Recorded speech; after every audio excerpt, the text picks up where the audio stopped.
Hi guys, hindi ko alam nakakalito ba o sino ba talaga ang mali, si Mita Support ba? Okay guys, ito po, basahin nyo, mabuti. Kasi po, dito sabi, hindi pwede mag-post kay TikTok, kay Facebook. Kay Facebook lang, kay Facebook lang. Ngayon, ang sabi, bawal daw yun.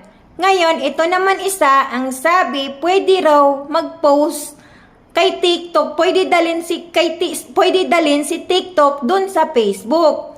Basta wala lang watermark. Ngayon guys, sino ang nagsasabi ng totoo sa dalawa na yan?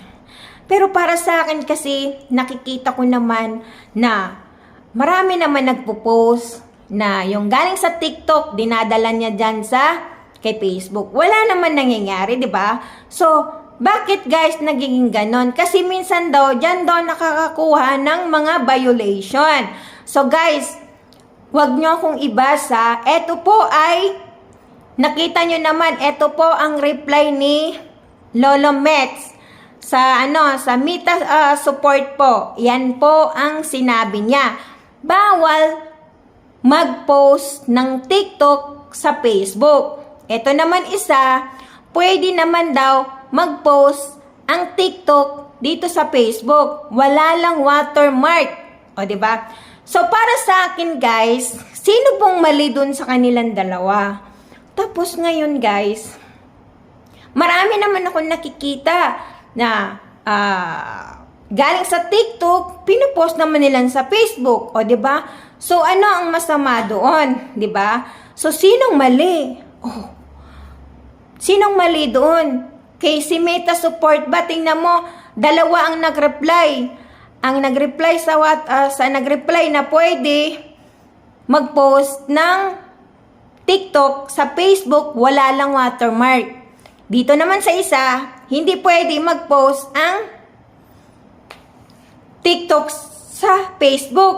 O guys, kayo na po ang bahala kung saan ang totoo. Pero ako, sa totoo lang, marami talaga akong nakikita na nagpo-post ng galing sa TikTok at dinala nila sa Facebook. Hindi lang po isa, so lahat naman karamihan. So, alam nyo ba, isa na ako dyan eh. Kasi nga, nag-post ako doon sa sa page ko na galing sa TikTok. Ay, pero walang watermark, guys. Walang watermark, nag-post na ako.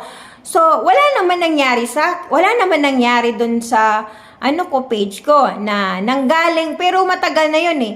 Nanggaling sa TikTok, yung pinost ko, dinala ko sa page ko.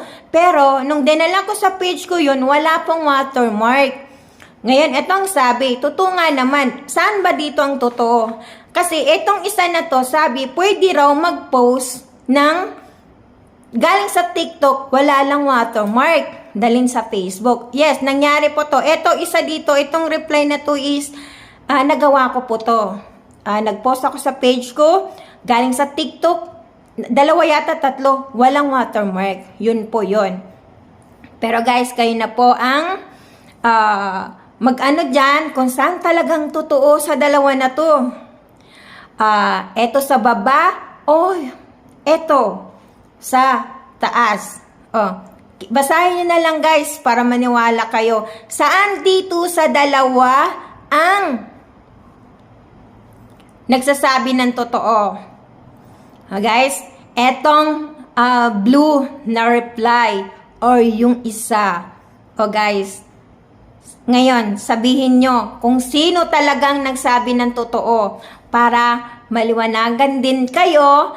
Pero to be honest marami po akong nakikita na nagti-TikTok, dinadala nila sa kanilang Facebook. Wala lang pong watermarking iba. Minsan meron watermark. So guys, kung ikaw ay mahilig mag-TikTok at dinadala mo dito sa Facebook, eto na sa'yo, para sa'yo to.